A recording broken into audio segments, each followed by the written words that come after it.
اللهم علمنا ما ينفعنا وانفعنا بما علمتنا وزدنا علما سبحانك لا علم لنا إلا ما علمتنا إنك أنت العليم الحكيم اللهم يا معلم إبراهيم علمنا ويا مفهم سليمان فهمنا اللهم أرنا الحق حقا وارزقنا اتباعه وأرنا الباطل باطلا وارزقنا اجتنابه اللهم يسر ولا تعسر رب تمم بالخير اللهم آمين أما بعد Assalamualaikum warahmatullahi wabarakatuh.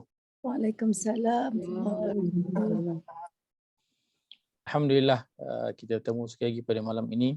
Allah masih beri kesempatan, masa dan juga usia, umur untuk kita nak menyambung iman dan juga amal saleh kepada Allah Azza wa Jalla.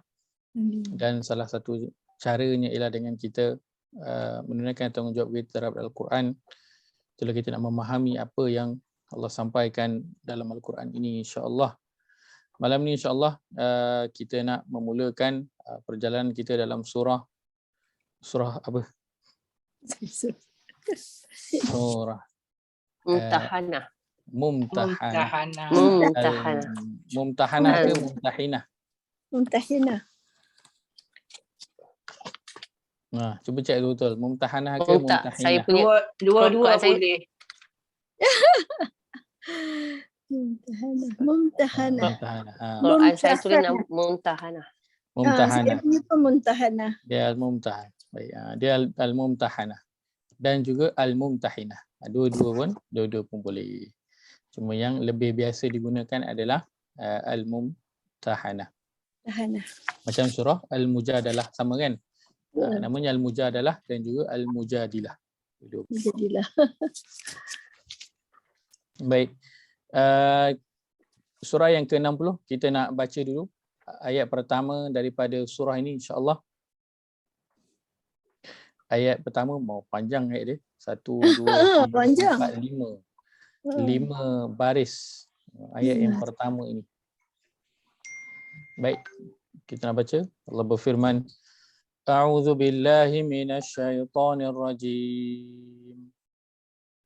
أعوذ بالله من الشيطان الرجيم بسم الله الرحمن الرحيم بسم الله الرحمن الرحيم يا أيها الذين آمنوا لا تتخذوا عدوي وعدوكم أولياء يا أيها الذين آمنوا لا تتخذوا عدوي وعدوكم أولياء تلقون إليهم بالمودة وقد كفروا بما جاءكم من الحق تلقون إليهم بالمودة وقد كفروا بما جاءكم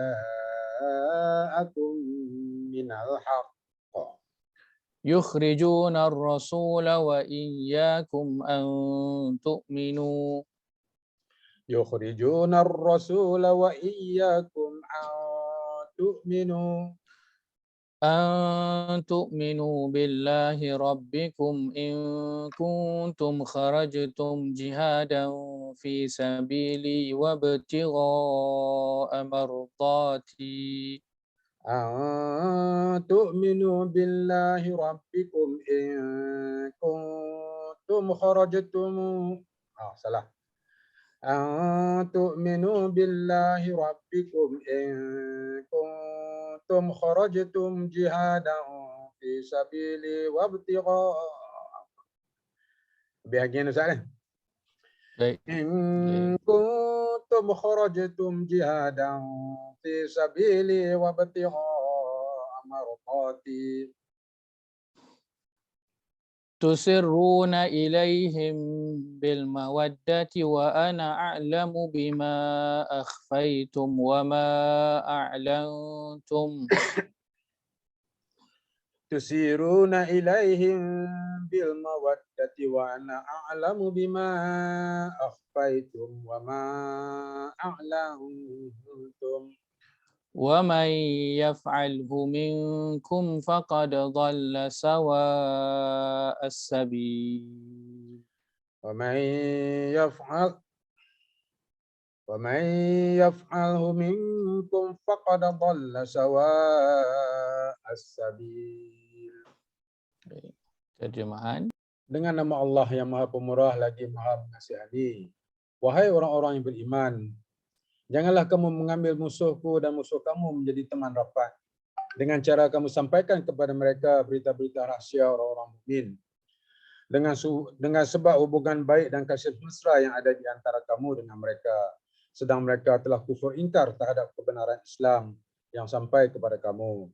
Mereka pula telah mengeluarkan Rasulullah SAW dan juga mengeluarkan kamu dari tanah suci Mekah. Disebabkan kamu beriman kepada Allah, Tuhan kamu. Janganlah kamu berbuat demikian jika betul kamu keluar untuk berjihad pada jalanku dan untuk mencari keredaanku.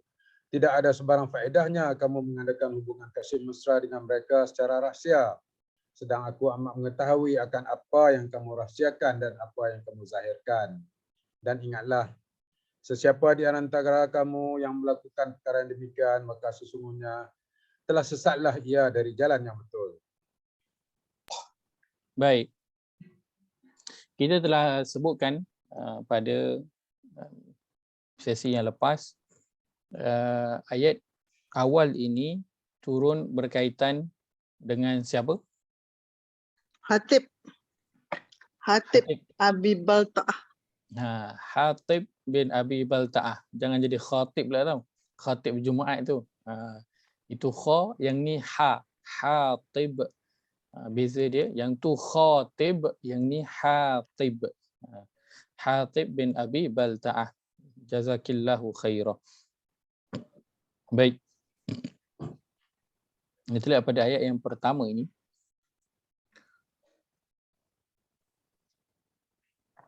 Okay.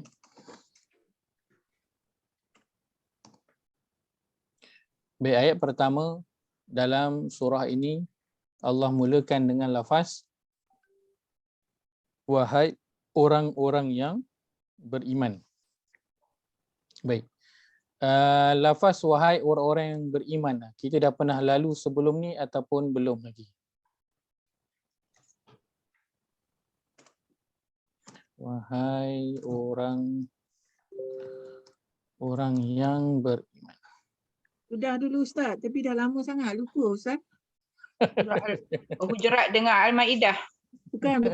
Wahai orang yang beriman tu maknanya Allah panggil dengan lembut tapi ada maksud. Baik. Ada maksud. Wahai orang-orang yang beriman. Ingatlah nak cari. Cari mana Tak dah. apa. Baik. Sebut dalam Quran Kita berapa revise, banyak, Ustaz? ulang kaji secara pantas. Siapa yang dah ada nota tu boleh sama-sama kongsikan. Baik. Wahai orang beriman ataupun ya ayyuhallazina amanu dalam Quran disebut berapa banyak kali? 89 kali. 89 kali disebut di dalam Al-Quran. Baik. 88 kali disebut di awal ayat dan 1 kali disebut di pertengahan ayat. Di 88 kali yang disebut di awal ayat itu, 3 daripadanya disebut di awal surah. Itu tadi surah yang Rozima sebutkan, apa tu? Al-Mumtahanah, Al-Hujurat dan juga Al-Maidah. 3 surah tu dimulai dengan ya ayyuhallazina amanu daripada total 88 ayat yang bermula dengan ya ayyuhallazina amanu. Baik, 1 kali disebut di pertengahan ayat, iaitulah pada surah yang ke-33 ayat 56, iaitu ayat yang biasa disebut dalam khutbah yang kedua. Innallaha wa malaikatahu yusalluna 'alan nabi ya ayyuhallazina amanu sallu 'alaihi wa sallimu taslima. Allahumma salli wa sallim 'alaihi. Itu satu ayat dalam Quran yang ya ayyuhallazina amanu berada di tengah ayat. Lain semua dia berada di permulaan ayat. Okey, baik. Antara poin penting apabila kita membaca ya ayyuhallazina amanu, kan, ialah kata-kata Ibnu Mas'ud. Apa kata-kata Ibnu Mas'ud? Beri perhatian. Ya, beri perhatian. Betul. Ibnu Mas'ud kata, apabila engkau mendengar, kan, ya ayyuhallazina amanu, kan, kau dengar orang baca ke, kan, ataupun kau sendiri baca, maka Ibnu Mas'ud kata fa'ar'i sam'ak, maka tumpukanlah pendengaran engkau. Kenapa? Kerana selepas daripada itu, kerana sesungguhnya selepas itu akan ada suruhan agar engkau melakukan atau tegahan dari melakukan keburukan. Kedua sahaja selepas ya ayyuhallazina amanu, sama ada suruhan melakukan kebaikan atau tegahan dari melakukan keburukan. Ini kata-kata Ibnu Mas'ud yang sangat terkenal, dan ramai orang bila yang sampai pada ya ayyuhallazina amanu, kata-kata Ibnu Mas'ud ini diambil. Baik. Dan Ibnu Mas'ud adalah salah seorang daripada 4 orang yang Nabi SAW sebutkan supaya kita mengambil Al-Quran daripadanya. Ibnu Mas'ud salah seorang daripadanya. Okey, baik. Wahai orang-orang yang beriman, dan kita nak ambil pengajaran juga secara laju dan juga ringkas sebab kita dah ambil sebelum ini, tetapi itulah di ayat Al-Quran. Kita lalu pada ayat yang sama, kita ulangi pengajaran yang dapat kita ambil daripadanya, walaupun dia adalah mungkin pengajaran yang sama yang dapat kita ambil, tetapi begitulah Al-Quran. Allah sebutkan dalam surah Al-Kahfi, walaqad sarrafna fi hadzal qur'ani lin-nasi min kulli mathal, dan demi sesungguhnya kami mengulang-ulang di dalam Al-Quran ini dari pelbagai perumpamaan. Memang Allah mengulang-ulang cerita ayat dan perumpamaan dalam Al-Quran ini. Itu metod yang digunakan oleh Al-Quran. Maka kita dalam nak mengambil pengajaran, dalam nak tadabbur pun kita ambil poin yang sama setiap kali agar kita ingat. Mungkin hari itu dah ambil, terlupa, hari ini kita ingat. Dan mungkin hari itu tak masuk, hari ini masuk. Mungkin hari itu ada poin yang tak nampak, hari ini kita nampak. Okay, baik. Baik, apa antaranya? Tadi yang Ajar Nurul sebutkan, yang pertama sekali ialah Beri perhatian. Maksud tadi memberi perhatian, kasarnya. Panggilan terbaik, yang lembut. Panggilan terbaik. Baik. Yang pertamanya ialah Allah panggil dengan panggilan yang terbaik. Apakah panggilan yang terbaik? Iaitulah ya ayyuhallazina amanu, wahai orang-orang yang beriman. Kenapa kita kata panggilan yang terbaik? Ini panggilan yang Allah berikan kepada orang yang beriman, walaupun Allah tahu bagaimana prestasi ketaatan setiap hamba-Nya. Prestasi iman itu Allah tahu setiap daripada kita. Bila tak Allah panggil dengan panggilan yang terbaik. Dan itulah yang Allah suruh perintahkan kepada kita, yang Allah sebutkan dalam surah yang kedua ayat yang ke-83. Nanti boleh lihat firman Allah, a'udzubillahi minasyaitonirrajim, wa qulu linnasi husna, dan katakanlah kepada sesama manusia perkataan yang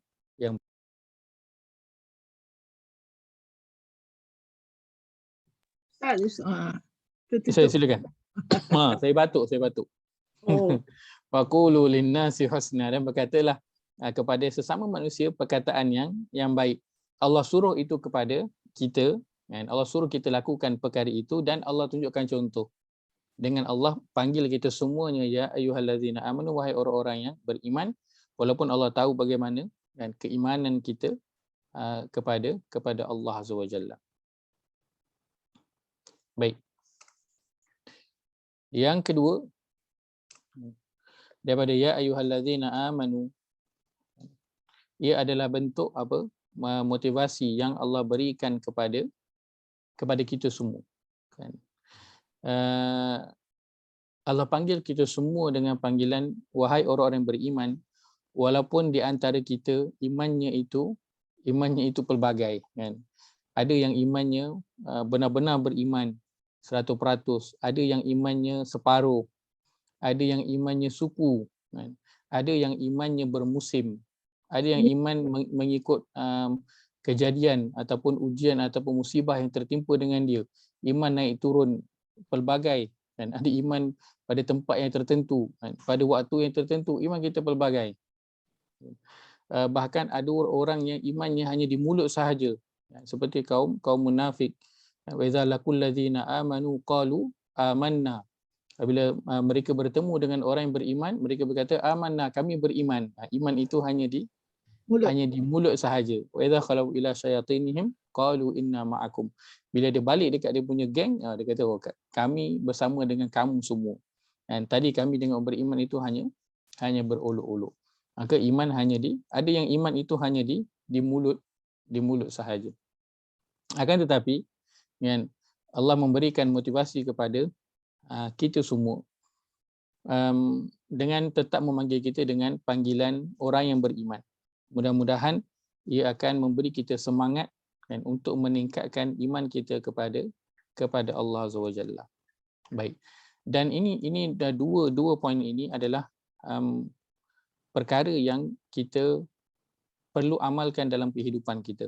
Memanggil setiap orang dengan panggilan yang terbaik, dengan anak-anak kita, kawan kita, sesiapa sahaja, walaupun dia buat perangai, kita tetap panggil dia dengan panggilan yang terbaik.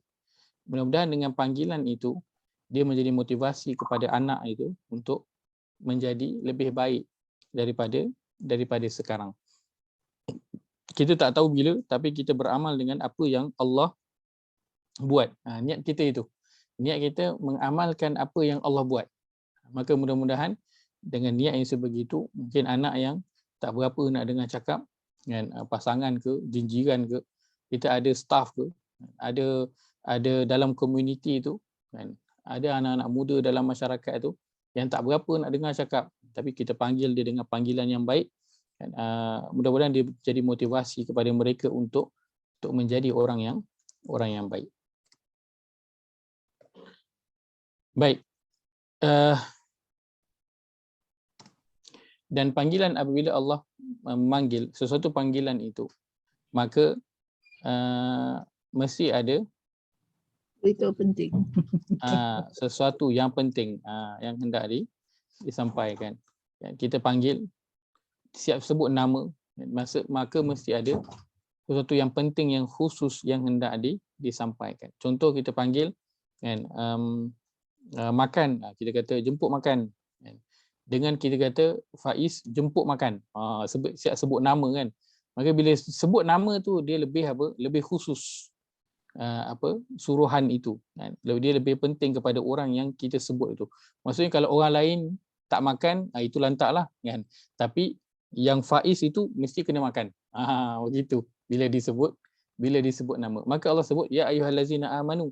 Maka Allah fokuskan kepada orang yang beriman. Orang yang tidak beriman, orang yang tak nak beriman, orang yang tak nak berusaha untuk meningkatkan iman dia, itu Allah tak kisah. Allah panggil siapa yang beriman, siapa yang sedang berusaha nak meningkatkan iman dia, itu yang Allah panggil. Allah nak sampaikan sesuatu yang khusus, sesuatu yang penting. Baik. Juga panggilan iman, ia adalah sesuatu yang berkaitan dengan iman. Panggilan iman, maka ia adalah sesuatu yang berkaitan juga dengan iman.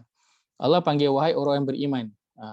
Maka sesuatu yang hendak disampaikan dalam ayat itu pasti ada kaitan dengan iman. Iaitulah kalau kita buat, Allah suruh dan kita buat, maka ia akan meningkatkan iman.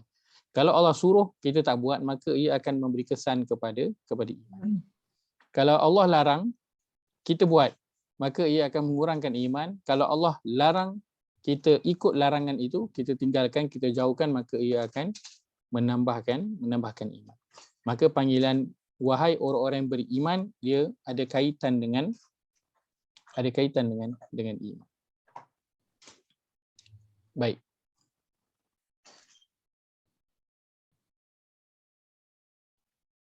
Dalam ayat ini Allah memulakan dengan panggilan ya ayyuhallazina amanu, wahai orang-orang yang beriman. Ia menunjukkan apa? Sifat Maha Penyayang Allah Azza wa Jalla. Baik, secara khususnya bila kita melihat asbabun nuzul ayat ini, iaitulah diturunkan kepada seorang sahabat yang bernama Hatib bin Abi Balta'ah yang telah melakukan satu kesalahan yang besar. Tetapi Allah tetap memanggil dengan panggilan wahai orang-orang yang beriman. Menunjukkan apa? Kasih sayang Allah Azza wa Jalla kepada hamba-Nya yang melakukan kesalahan yang kecil ke besar? Besar. Besar sangat kesalahan dia. Sebesar mana? Sebesar kalau kita nak membayangkan Salah ialah negara beli perang. masalah negara. Kalau kata kan betul surat itu sampai ke Mekah kan. Para sahabat pergi nak menyerang kan. Orang Mekah dah tahu, lalu orang Mekah bersiap sedia kan lebih awal. Maksud dia standby luar daripada Mekah kan. Lalu bila para sahabat sampai terkejut melihat orang Mekah dah standby dan luar daripada Mekah. Sebelum sampai Mekah dia dah standby di balik-balik bukit sebelum masuk ke Mekah. Maka sudah pasti akan ada apa? Para sahabat yang terbunuh ataupun yang tertawan. Itu besarnya kesalahan ini. Kalau kita nak bayangkan, boleh sampai akan ada sahabat yang terbunuh. Akan tetapi sifat Maha Penyayang Allah Azza wa Jalla, Allah tetap panggil hamba-Nya yang melakukan kesalahan itu dengan panggilan wahai orang-orang yang beriman. Kita, pasangan kita, anak-anak kita, kawan kita melakukan kesalahan terhadap kita, tapi tidaklah sebesar kesalahan yang dilakukan oleh Hatib bin Abi Balta'ah. Maka apalah sangat untuk kita nak memaafkan mereka, memanggil mereka dengan panggilan yang baik, bertegur sapa dengan mereka. Baik.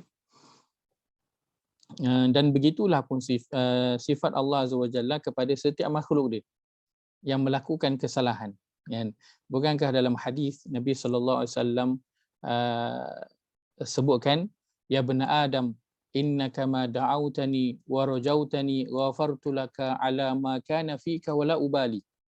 Wahai anak-anak Adam, selama mana engkau sentiasa berharap kepada aku dan memohon ampun kepada aku, maka aku akan ampunkan seluruh kesalahan engkau dan aku tidak peduli. Maksudnya apa? Siapa itu hadis sebut, wahai anak Adam, kalau engkau datang kepada aku dengan segunung dosa ataupun dosa yang memenuhi langit dan juga bumi, tetapi engkau tidak mensyirikkan aku, maka aku akan datang kepadamu dengan sebesar itu juga pengampunan. Wala ubali, dan aku tak kisah. Maksudnya apa? Allah tak kisah berapa besar pun kita datang bertemu dengan dia kesalahan yang kita bawa, tetapi kita tidak mensyirikkan Allah dengan sesuatu yang lain, maka Allah akan bersedia untuk nak mengampunkan dia. Sifat Maha Penyayang Allah Azza wa Jalla kepada hamba-Nya yang melakukan kesalahan. Buktinya apa lagi? Buktinya ialah Allah pada setiap malam menanti kita untuk nak mengampunkan kita. Menanti kita untuk nak mengampunkan kita. Atas kesalahan yang siapa lakukan? Kita ke? Allah? Kita lakukan. Tapi siapa yang tunggu untuk bagi pengampunan? Allah. Allah. Sepatutnya siapa yang patut datang? Orang yang buat salah lah patut datang. Kan? Tetapi orang buat salah tak datang, orang yang nak bagi ampun datang setiap hari. Tunggu. Punyalah apa? Penyayangnya Allah Azza wa Jalla kepada hamba dia. Sampai kita tak datang dah berapa lama tak datang minta ampun, berpuluh-puluh tahun Allah tunggu tak datang. Kan, adalah mungkin datang sekali, lepas tu hilang. Lama sangat tak datang. Tapi Allah tidak pernah tak datang, setiap hari ada nak memberikan pengampunan kepada hamba dia yang melakukan kesalahan. Betapa besarnya kasih sayang Allah Azza wa Jalla kepada hamba-Nya, betapa besarnya sifat pemaaf Allah Azza wa Jalla itu. Baik. Ketika mana turunnya ayat ini, ayat pertama ini, apabila mendengar sahaja Nabi sallallahu alaihi wasallam membacakan kepada Hatib dan juga para sahabat yang ada di situ ketika itu, Nabi sallallahu alaihi wasallam membacakan ya ayyuhallazina amanu.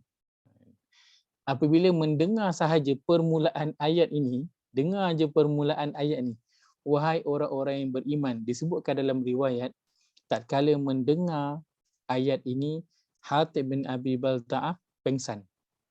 Dia pengsan. Kenapa dia pengsan?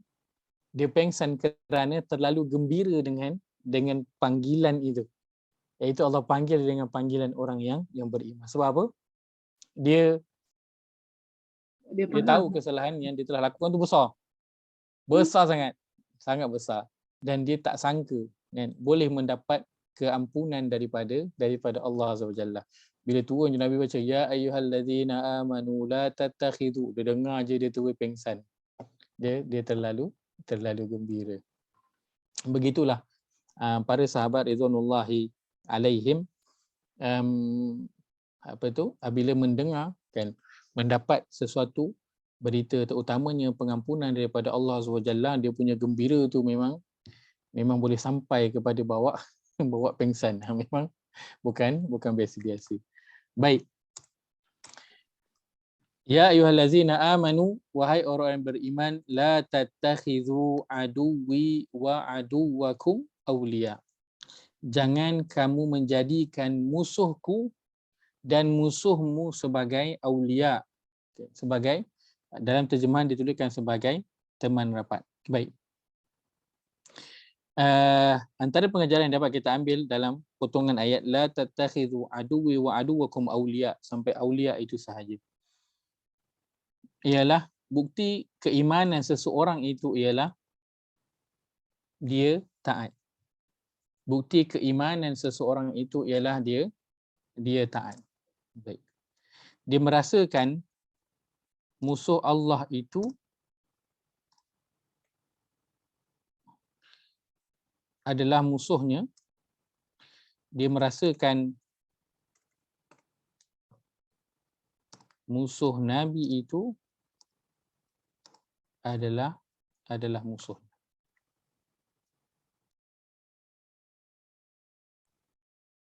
Baik. Dan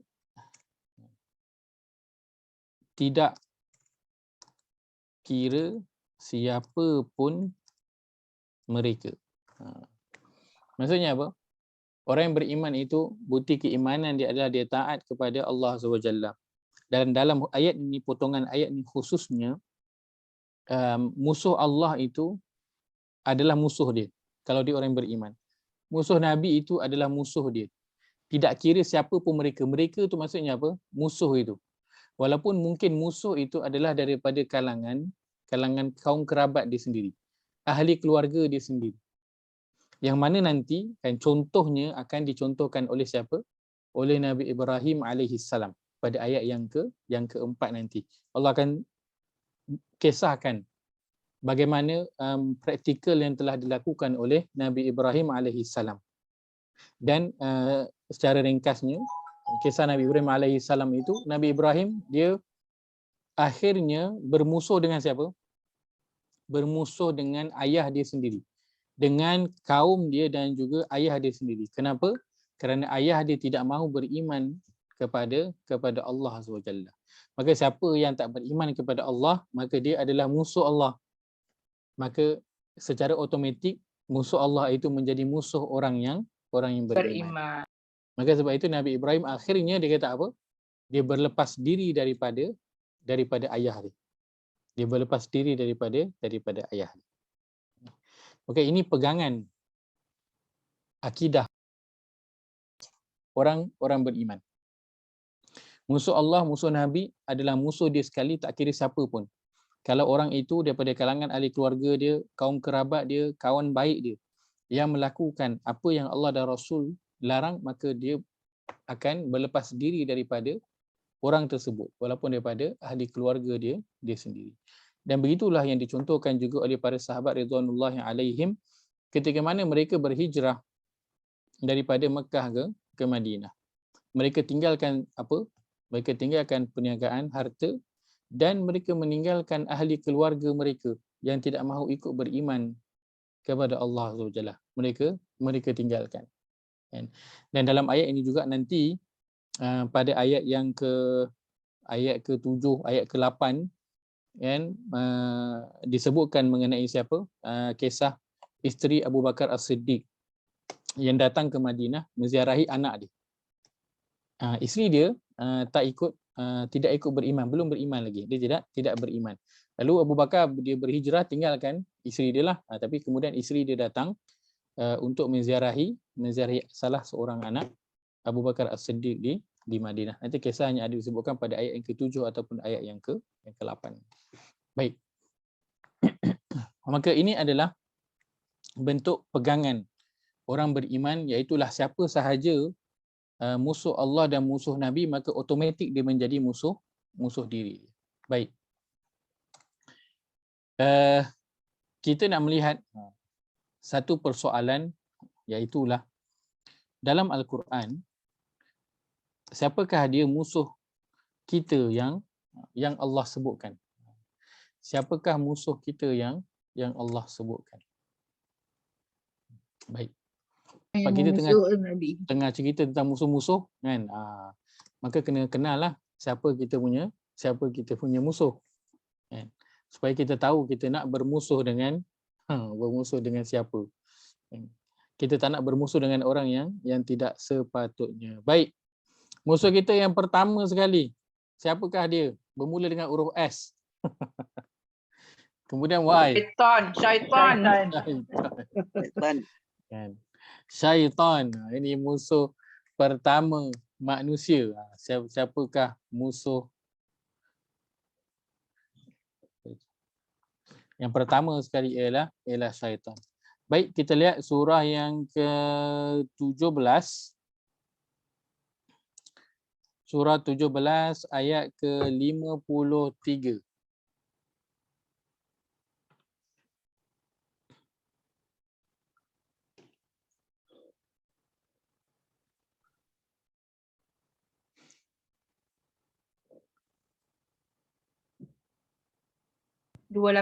Ustaz. Muka surat 287. Baik. Surah Al-Isra, surah ke-17 ayat ke-53 pada muka surat 287. Allah berfirman, A'udzu billahi minasyaitonir rajim. Haji Ayah mute tu. Ya, dah. Dah. Baik. Wa qul li'ibadi yaqulu allati hiya ahsan. وَقُلْ لِعِبَادِي يَقُولُوا الَّتِي هِيَ أَحْسَنُ Inna syaitana yanzaghu bainahum. إِنَّ الشَّيْطَانَ يَنزَغُ بَيْنَهُمْ Inna syaitana kana lil insani aduwwan mubina. إِنَّ الشَّيْطَانَ كَانَ لِلْإِنسَانِ عَدُوًّا مُبِينًا. Baik, terjemahan. Dan katakanlah wahai Muhammad kepada hamba-hambaku yang beriman, supaya mereka berkata dengan kata-kata yang amat baik kepada orang-orang yang menentang kebenaran. Sesungguhnya syaitan itu sentiasa menghasut di antara mereka yang mukmin dan yang menentang. Sesungguhnya syaitan itu adalah musuh yang amat nyata bagi manusia. Baik. Pertamanya Allah sebut pada awal ayat itu, kata wa qul li'ibadi yaqulu allati hiya ahsan. Wahai Muhammad, beritahulah kepada hamba-hambaku supaya mereka berkata dengan kata-kata yang amat baik. Kata-kata yang amat baik. Kepada siapa? Kepada orang yang menentang kebenaran. Bukan kawan-kawan. Kawan-kawan biasalah cakap baik, kan? Ini kepada orang yang menentang kebenaran pun Allah suruh cakap yang terbaik, maka apatah lagi dengan orang yang memang kita baik dengan dia. Lagilah kena berganda-ganda cakap yang baik. Kemudian di penghujung ayat itu Allah kata, Inna syaitana kana lil insani aduwwan mubina. Sesungguhnya syaitan itu adalah musuh yang amat nyata bagi manusia. Baik, aduwan musuh, mubinan yang nyata. Baik. Syaitan, soalannya syaitan adakah boleh kita lihat dengan mata kasar? Syaitan daripada kalangan jin adakah kita boleh lihat dengan mata kasar? Tidak. Tidak boleh. Tapi Allah sebut dalam ayat ini aduwan mubina, musuh yang amat nyata. Macam mana tu? Apa yang dimaksudkan dengan musuh yang amat nyata? Macam perwatak pertikal laku lah Kak Ustaz. Perangai macam setan. PA perangai. Jelas. Musuh yang Okay. jelas. Lagi? Ada yang lain? Musuh Musuh yang yang jelas. telah declare yang akan membawa kita ke neraka. Baik. Maka dia adalah musuh yang telah secara terang-terangan menyatakan permusuhannya kepada kita. Fizikalnya kita tak nampak, tetapi dia telah menyatakan permusuhannya itu kepada Allah tentang manusia secara terang-terangan. Dia dah declare. Maka syaitan ini adalah musuh yang nyata bagi manusia yang nampak dengan mata hati. Dia bukan dengan mata kasar. Mata kasar kadang syaitan itu dia datang dalam bentuk manusia, kawan kita. Tetapi kita tak perasan pun, kita nampak dialah kawan baik kita. Kan? Tetapi musuh ini yang amat nyata, dia adalah nyata di mata hati seseorang. Maka dia kena lihat dengan mata hati. Dia kena kenal musuhnya itu melalui Al-Quran yang Allah sebutkan dan juga melalui hadis Nabi SAW. Apakah ciri-ciri dia? Satu persatu dia kenal. Apakah cara kerja dia? Satu-satu dia kenal.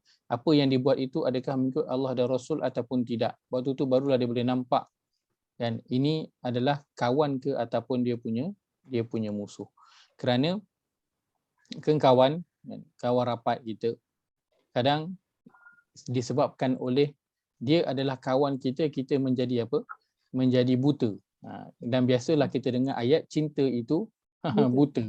Dan adakah mata yang buta? Bukan, mata hati yang menjadi buta, tidak nampak kebenaran. Sedangkan Allah kata dia adalah aduwan mubina, musuh yang amat nyata.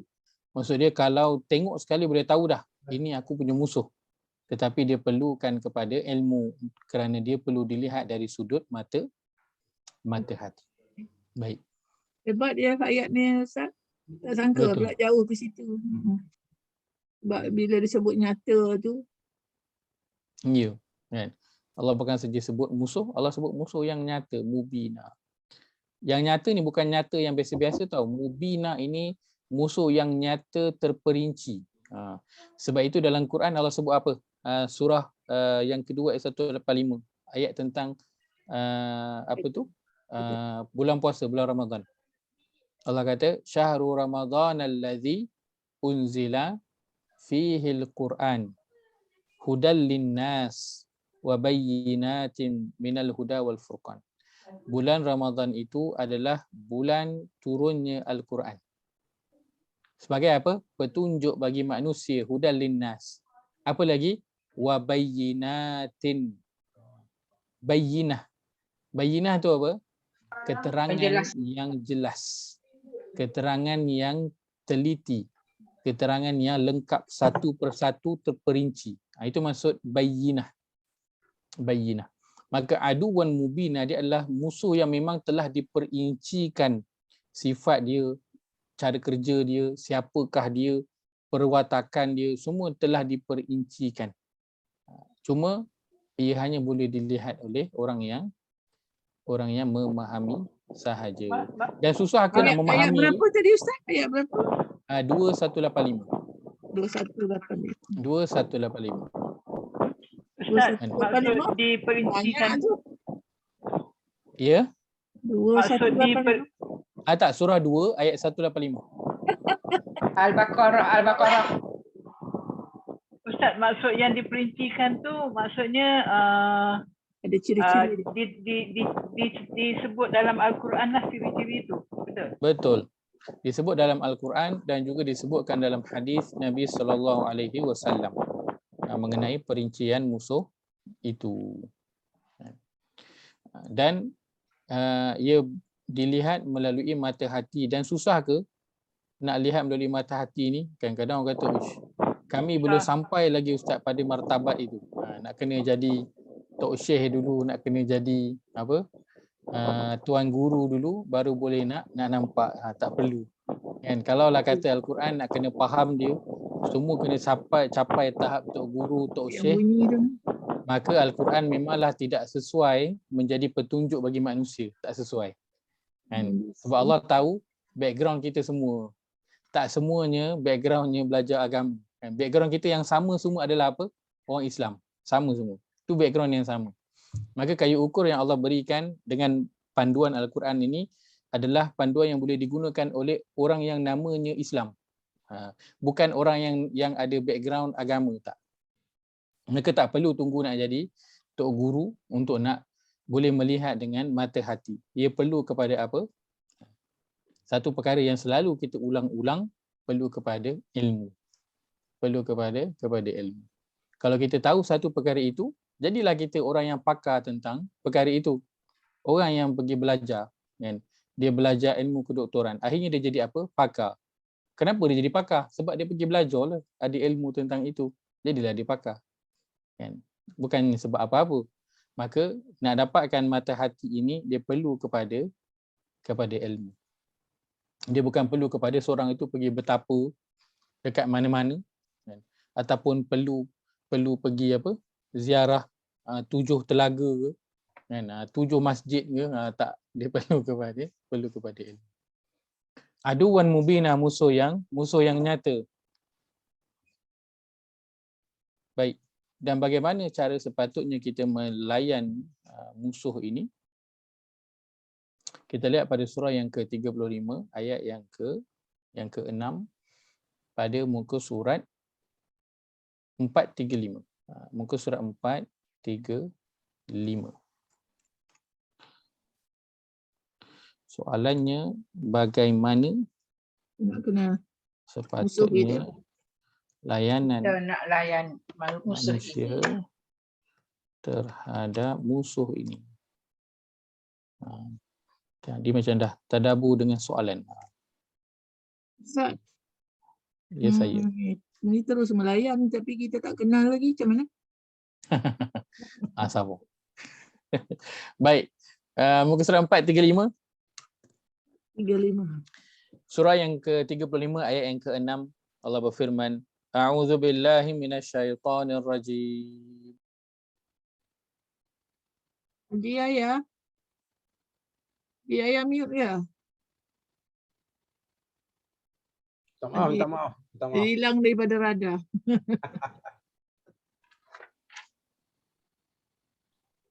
Ayat 5. Inna syaitana lakum aduwwun fattakhidhuhu aduwwa. Inna syaitana lakum aduwwun fattakhidhuhu aduwwa. Innama yad'u hizbahu liyakunu min ashabis sa'ir.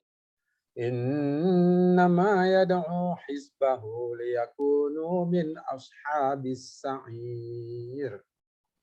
Terjemahan, sesungguhnya syaitan adalah musuh bagi kamu, maka anggaplah dia musuh yang mesti dijauhi. Sebenarnya dia hanyalah mengajak golongannya supaya menjadi penduduk neraka yang menyala-nyala.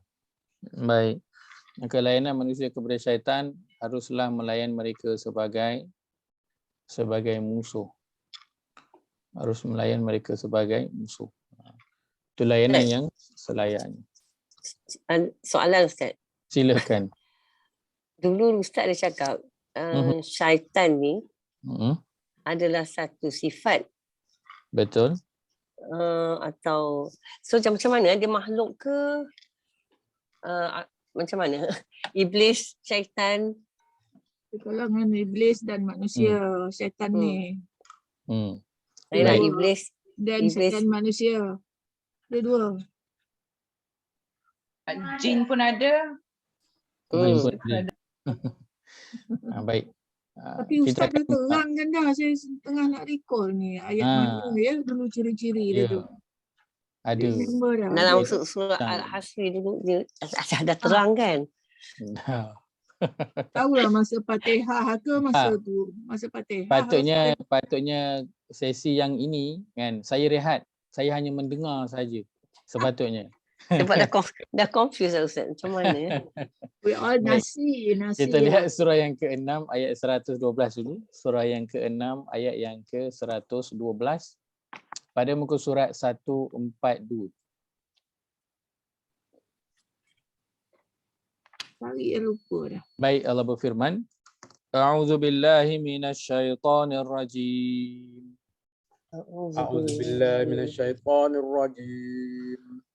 وَكَذَلِكَ جَعَلْنَا لِكُلِّ نَبِيٍّ عَدُوًّا شَيَاطِينَ الْإِنسِ وَالْجِنِّ وَكَذَلِكَ جَعَلْنَا لِكُلِّ نَبِيٍّ عَدُوًّا شَيَاطِينَ الْإِنسِ وَالْجِنِّ يُوحِي بَعْضُهُمْ إِلَى بَعْضٍ زُخْرُفَ الْقَوْلِ غُرُورًا يُوحِي بَعْضُهُمْ إِلَى بَعْضٍ زُخْرُفَ الْقَوْلِ غُرُورًا وَلَوْ شَاءَ رَبُّكَ مَا فَعَلُوهُ فَذَرْهُمْ وَمَا يَفْتَرُونَ وَلَوْ شَاءَ رَبُّكَ مَا فَعَلُوهُ فَذَرْهُمْ وَمَا يَفْتَرُونَ. Terjemahan. Dan demikianlah kami jadikan bagi tiap-tiap nabi itu musuh dari syaitan-syaitan manusia dan jin. Setengahnya membisikkan kepada setengahnya yang lain kata-kata dusta yang indah-indah susunannya untuk memperdaya pendengarnya. Dan jika Tuhanmu mengendaki, tentulah mereka tidak melakukannya. Oleh itu, biarkanlah mereka dan apa yang mereka ada-adakan dari perbuatan yang kufur dan dusta itu. Baik. Dan demikianlah kami jadikan pada setiap nabi itu ada musuh dari syaitan, pertama manusia dan dua syaitan daripada kalangan jin. Syaitan daripada kalangan jin ini bahagian yang kita tak boleh nak nampak. Maka kalau ada orang mendakwa dia boleh nampak jin, maka dia orang yang bermasalah. Dan bukan kadang orang yang mengubat ni kan, dia mengubat, dia kata dia boleh nampak jin, padahal sebenarnya siapa yang boleh nampak jin, dia yang kena diubat. Sebab sebenarnya dia adalah orang yang sakit. Orang yang normal dia tak boleh nampak. Cuma kita sekarang pandang ia adalah satu kelebihan, siapa yang boleh nampak jin. Dan sebenarnya siapa yang nak boleh nampak jin, kita boleh saja nak jin menampakkan diri dia kalau kita puja dia. Kalau kita puja dia, bolehlah nak melihat jin itu, tapi bukanlah dengan rupa bentuk yang sebenar. Dia akan tetap menyerupai benda-benda yang lain. Kerana memang jin itu kita tidak boleh melihat mereka. Innahum yarakum huwa wa qabiluhu min haitsu la tarawnahum. Itu yang Al-Quran sebut. Sesungguhnya mereka ini melihat kamu daripada tempat yang kamu tidak boleh melihat mereka. Dan alam itu alam yang berbeza. Baik. Maka syaitan, sekarang kita dah ada istilah syaitan. Kita juga ada istilah jin. Kita juga ada istilah iblis. Maka apakah syaitan, jin, iblis, apakah dia adalah yang sama? Okey, baik. Syaitan, jin, dia adalah yang paling besar sekali. Yang paling besar sekali grupnya itu nama dia jin. Nama dia jin. Baik. Jin yang engkar itu golongannya adalah iblis. Dalam surah Al-Kahfi disebutkan wa kana illa iblisa kana minal jinni fafasaqa an amri rabbih. Wa idh qulna lil malaikati isjudu li adama fasajadu illa iblisa kana minal jinni fafasaqa an amri rabbih. Dan ingatlah tak kala kami berkata kepada golongan malaikat, bersujudlah kamu kepada Adam, maka semuanya bersujud kecuali iblis. Dan dia adalah daripada kalangan jin. Maka iblis dia di atasnya grup besar dia adalah jin. Maka iblis adalah satu golongan daripada jin. Ibaratnya macam warga negara Malaysia, kat bawah tu ada bangsa-bangsa dia yang pelbagai. Maka iblis adalah salah satu daripada kalangan jin. Baik. Syaitan pula duduknya di mana? Baik, syaitan seperti mana Ajazan sebutkan tadi, dia adalah nama sifat. Dia adalah nama sifat yang diberikan kepada al-ins, manusia, dan juga sifat yang diberikan kepada al-jin. Baik. Apabila dia menyuruh manusia melakukan perkara yang selain daripada Allah suruh. Maksudnya bila dia suruh seseorang itu suruh orang buat jahat, maka ketika itu jadilah dia syaitan dari kalangan manusia dan juga syaitan daripada kalangan jin. Maka iblis juga kan sifatnya ataupun kita panggilnya sebagai syaitan. Sebab apa? Iblis memang dia dah tujuannya nak buat perkara yang ataupun menyuruh perkara yang tidak baik.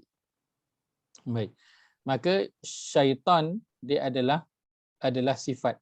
Dia bukan makhluk. Dia adalah sifat yang berada pada makhluk. Sebab itu kalau kita lihat pada perkataan syaitan, asal perkataan syaitan, saya tulis yang besar sikit. Tapi nanti terpadam. Asal perkataan syaitan. Apa asal perkataan syaitan? Dia berasal daripada perkataan Syaitan. shin, ta dan juga nun. Syatuna. Yang membawa maksud ba'udah. Jauh. Jauh. Jauh kan. Betul. Yang bermaksud jauh. Kita panggil ba'id, jauh.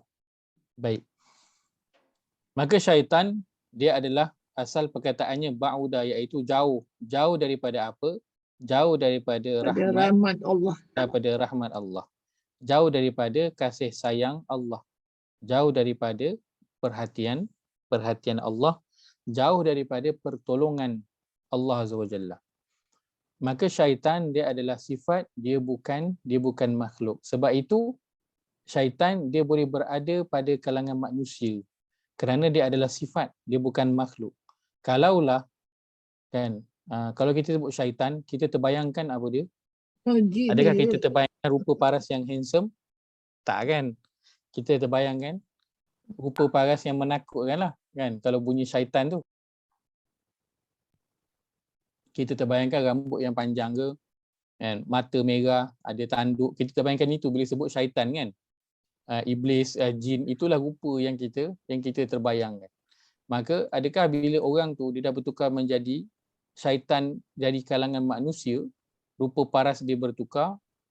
Tidak. Rupa paras dia tetap sama, tidak berubah. Dia nampak sama manusia juga rupa dia. Tetapi itulah yang kita istilahkan sebagai apa? Manusia bertopengkan syaitan bertopengkan manusia. Dia syaitan bertopengkan manusia. Dia manusia tapi perangai dia itu adalah perangai syaitan. Maka dia adalah sifat, dia bukan makhluk. Maka sebab itu dia boleh berada di kalangan jin dan dia boleh berada dari kalangan manusia. Dan dia adalah perkara yang menakutkan. Kenapa? Kerana kita bimbang kan, pertama kita berkawan dengan syaitan. Itu yang pertama. Itu dah menakutkan. Yang lebih menakutkan pula ialah apa? Kita jadi syaitan. Kita jadi syaitan kan. Dan nak jadi syaitan ni dia tak perlu jadi orang yang jahat kan. Pergi minum arak ke, pergi merompak ke, pergi bunuh orang ke, tak perlu. Dia boleh jadi kalangan orang yang apa? Orang yang berkopiah, orang yang berjanggut kan. Orang yang pakai baju Melayu butang sampai atas kan. Duduk mengajar kat depan, dia boleh jadi dari pelbagai bentuk. Manusia yang menyesatkan orang lain, mengajarkan perkara yang tidak mengikut apa yang Allah dan Rasul sebut. Baik. Setakat ini jelas? Baik.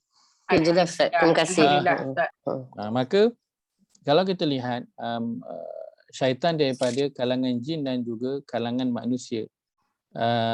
Pertamanya daripada kalangan manusia itu siapa yang termasuk di kalangannya? Kita lihat apa yang Al-Quran sebutkan pertama pada surah yang ke-4 ayat ke-101. Surah yang ke-4 ayat 101 pada muka surat 94. Muka surat 94. Surah An-Nisa, surah yang ke-4. Surah ayat ke-101. Macam berbaca gitu.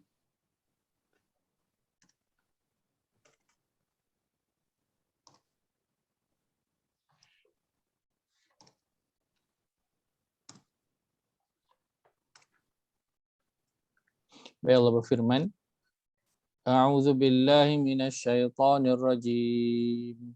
A'udzubillahi minasyaitonir rajim. وَإِذَا ضَرَبْتُمْ فِي الْأَرْضِ فَلَيْسَ عَلَيْكُمْ جُنَاحٌ أَن تَقْصُرُوا مِنَ الصَّلَاةِ وَإِذَا ضَرَبْتُمْ فِي الْأَرْضِ فَلَيْسَ عَلَيْكُمْ جُنَاحٌ أَن تَقْصُرُوا مِنَ الصَّلَاةِ فَلَيْسَ عَلَيْكُمْ جُنَاحٌ أَن تَقْصُرُوا مِنَ الصَّلَاةِ إِنْ خِفْتُمْ أَن يَفْتِنَكُمُ الَّذِينَ كَفَرُوا فَلَيْسَ فَلَيْسَ عَلَيْكُمْ عَلَيْكُمْ جُنَاحٌ أَن تَقْصُرُوا مِنَ الصَّلَاةِ إِنْ خِفْتُمْ أَن يَفْتِنَكُمُ الَّذِينَ كَفَرُوا إِنَّ الْكَافِرِينَ كَانُوا لَكُمْ عَدُوًّا مُبِينًا. إِنَّ الْكَافِرِينَ كَانُوا لَكُمْ عَدُوًّا مُبِينًا. Terjemahan 101 Ustaz. 101. Betul. Ustaz angkat sikit lagi Ustaz. Itu yang paling Oh tak boleh. apa saya ubah ni. Ah. Saya gambar Ustaz kat bawah sebab tidak saya duduk jongak. Sebab saya punya apa tu ni apa orang panggil tu lens tu kat bawah. Okey. Okey. Dan Itu apabila kamu musafir di muka bumi, maka kamu tidaklah berdosa mengqasarkan yakni memendekkan sembahyang jika kamu takut diserang oleh orang-orang kafir. Sesungguhnya orang-orang kafir itu adalah musuh yang amat nyata bagi kamu. Baik. Daripada kalangan manusia, syaitan daripada kalangan manusia, musuh daripada kalangan manusia yang nyata pertama Allah sebutkan ialah al-kafirin. Orang-orang kafir ataupun orang-orang yang ingkar. Orang-orang kafir ini termasuk siapa? Orang yang bukan Islam. Satu lagi masuk siapa? Orang Islam. Iaitulah orang yang ingkar, kan? Ataupun dia adalah orang munafik. Baik. Ia sama macam yang Allah sebutkan dalam ayat yang ke-6 surah Al-Baqarah, innal ladzina kafaru sawa'un 'alaihim a'anzartahum am lam tunzirhum la yu'minun. Sesungguhnya orang-orang kafir, orang-orang yang ingkar sama sahaja ke atas mereka. Engkau bagi peringatan kepada mereka atau engkau tak bagi peringatan kepada mereka, mereka tetap tidak percaya. Mereka tetap tidak beriman. Maka orang kafir dalam ayat itu dimasukkan ialah orang bukan Islam dan juga orang Islam daripada kalangan orang munafik. Baik, maka musuh manusia daripada kalangan manusia ialah siapa? Orang kafir, iaitu orang bukan Islam dan juga orang munafik. Itu yang pertama. Orang fasik Ustaz? Orang fasik sudah tentu dia Lagi termasuk di kalangan itu juga. Kenapa? Kerana orang munafik mereka itu adalah orang Fasik. Orang fasik. Mana tahu tu?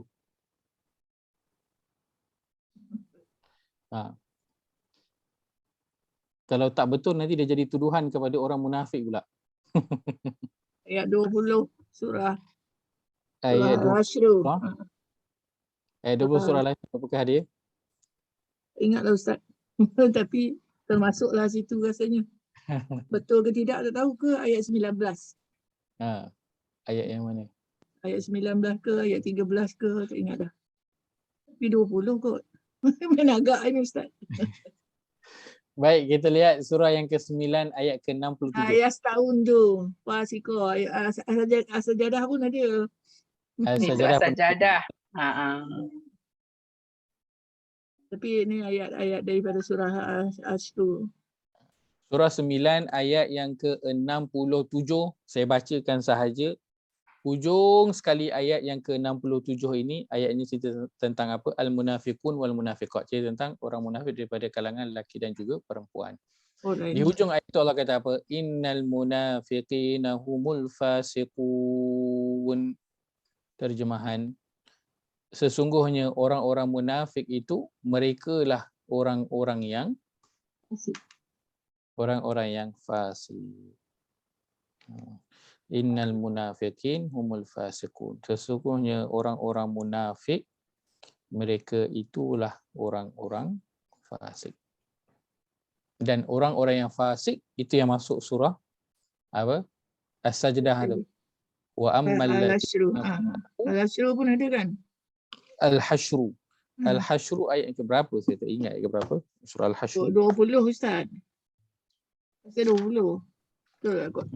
La yastawi ashabun nar wa la takunu kalladzina nasullah fa ansahum anfusahum ulaika humul fasiqun. Betul. Orang-orang yang melupakan Allah, betul? Mereka adalah orang-orang yang fasik. Baik, maka orang munafik mereka adalah orang-orang yang fasik. Dan ayat ke, tak payah cari ayat lain lah. Ayat yang bawah tu, ayat 68, Allah terus kata wa'adallahul munafiqin wal munafiqat wal kuffar nar jahannam khalidina fiha hiya hasbuhum wa la'anahumullah wa lahum adzabun muqim. Allah menjanjikan bagi orang munafik, lelaki dan perempuan, sekali dengan orang kafir, Allah janjikan apa? Neraka jahanam. Mereka kekal di dalam.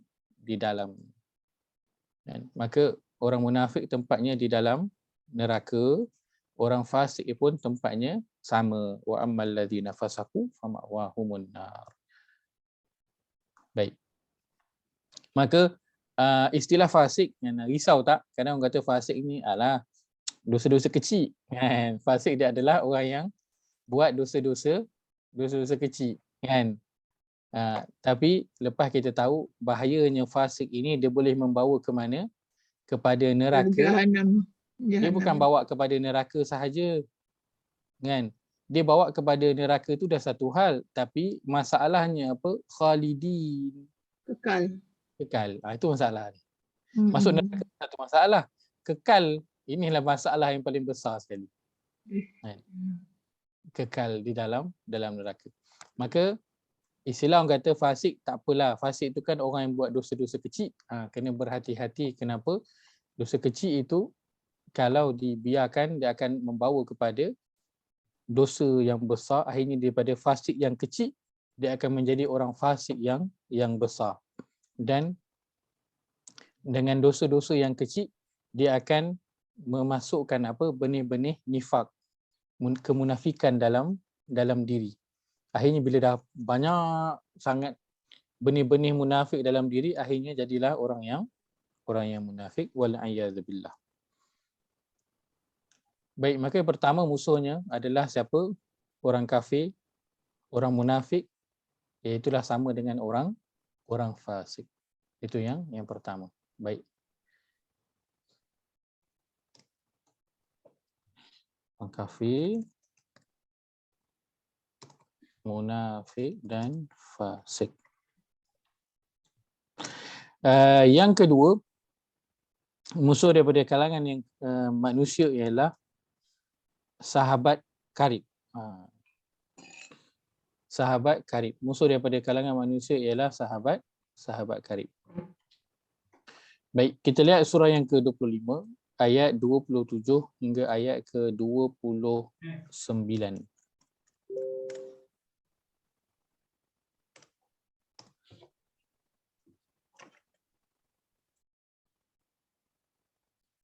Surah ke-25.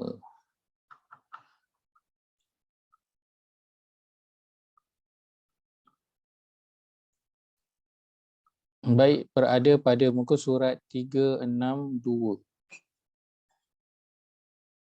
362.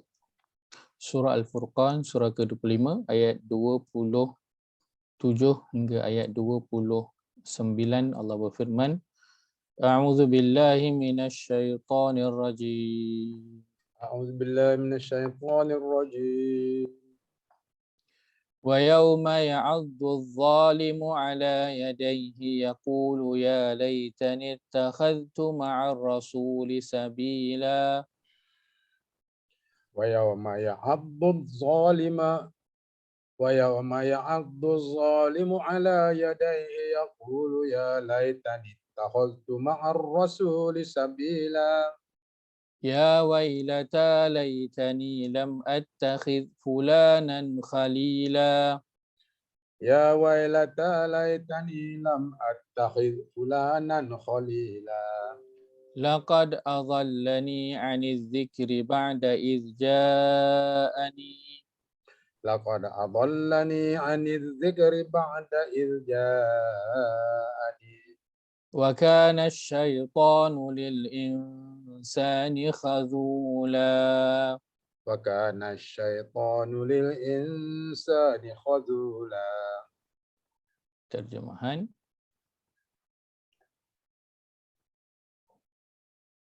Kuasa pemerintahan yang sebenar-benarnya pada hari itu adalah tertentu bagi Allah yang Maha melimpah rahmatnya, dan adalah ia suatu masa yang amat sukar keadaannya kepada orang-orang kafir. 27.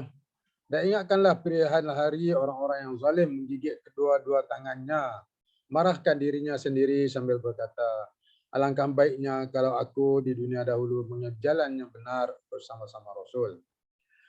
28. Wahai celakanya aku, alangkah baiknya kalau aku tidak mengambil si dia itu menjadi sahabat karib. Sesungguhnya, ayat 29, dia telah menyesatkan daku dari jalan peringatan Al-Quran setelah ia disampaikan kepadaku, dan adalah syaitan itu sentiasa mengecewakan manusia yang menjadikan dia sahabat karibnya. Baik. Ayat 27 Allah cerita tentang penyesalan seseorang nanti ketika di akhirat. Yang disesalkan ialah yang disebutkan pada ayat ke-28. Dia kata alangkah baiknya kalau aku dulu tak ambil si dia itu menjadi sahabat karib. Tak ambil si dia itu menjadi sahabat karib. Kenapa? Kerana si dia itu, iaitu sahabat karib dia, telah menyesatkan dia daripada jalan Al-Quran. Setelah Al-Quran itu sampai kepada dia, dan adalah syaitan sentiasa mengecewakan manusia yang menjadikan dia sahabat karib. Dia tengah cerita tentang kawan dia, sahabat karib dia. Sahabat karib dia tu orang ke bukan orang? Orang lah. Tetapi tiba-tiba di penghujung itu ditukar nama si dia itu menjadi nama apa? Syaitan. Ditukar nama si dia itu menjadi nama syaitan. Sebelum tu dia kata si dia sahabat karib, yang sesungguhnya dia telah menyesatkan aku. Alih-alih kat ujung tu ditukar nama dia itu menjadi nama syaitan. Sahabat karib itu dipanggil dengan syaitan. Menunjukkan apa? Syaitan itu ataupun musuh dia boleh menjadi daripada kalangan manusia, dan dia juga menjadi daripada kalangan sahabat karib itu. Dan sahabat karib ini memberikan kesan yang besar dalam hidup seseorang. Betul tak? Kesan yang besar dalam hidup seseorang. Kan? Kita semua ni ada kat sini hari ni sebab apa? Antara sebab pengaruh kawan. Betul tak? Sebab pengaruh kawan. Kan? Kalau tak ada kawan yang ajak kita, kan, yang kita tengok kawan tu rajin pergi belajar, mungkin kita pun tidak ada di sini. Ramai setiap orang itu dia banyak terpengaruh dengan kawan dia. Lagi-lagi pada zaman zaman muda-muda lah, dan tidak dinafikan hingga ke hari ini pun kawan masih lagi memberi kesan kepada hidup seseorang itu. Oleh sebab itu kena antara musuh yang Allah sebutkan dalam Al-Quran ialah mengenai sahabat karib. Kan Allah sebut sahabat karib. Dia bukan tentang sahabat saja, sahabat karib. Memang kawan rapat yang dia kenal betul-betulnya. Pun akhirnya menjadi musuh. Sebab kita tahu sahabat karib ni, kawan rapat ni, memang kawan yang satu kepala yang memang takkan buat benda yang tak baik lah dekat kita. Selalunya lah. Kan? Tapi rupa-rupanya ada yang memang pada zahir memang dia baik. Kan? Tetapi bila dilihat dengan mata hati, dia tidak membawa kita kepada apa? Kepada Al-Quran. Maksudnya apa? Kan? Kalau lepak tu, masuk waktu solat, tak ajak solat sekali. Nampak kawan dia buat benda yang tak betul, dia tak tegur, dia tak bagi peringatan. Kan? Bukannya maksud dia ajak pergi kelas Quran, tak. Kan? Peringatan Quran tu dia tak bagi. Maksudnya apa yang Allah suruh, apa yang Allah larang, dia tak bagi tahu kepada kawan dia. Dia biar je kawan dia buat. Tak apalah kan. Engkau, aku, kubur masing-masing. Kan? Dia pun biarlah kawan dia. Maka kawan yang begitu, kalau kita ada, maka kita kena berhati-hati. Kalau kita tak cukup kuat, maka kita tinggalkan kawan yang begitu.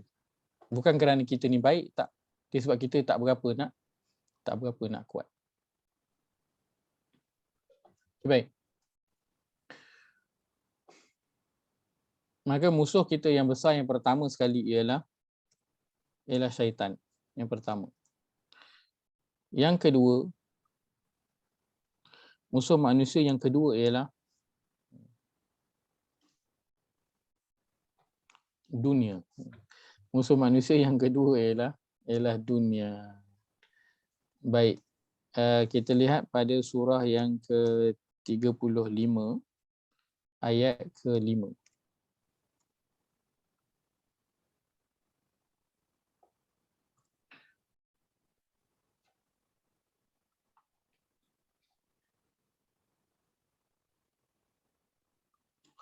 Pada muka surat 435. Surah Fatir, surah ke-35 ayat yang ke-5.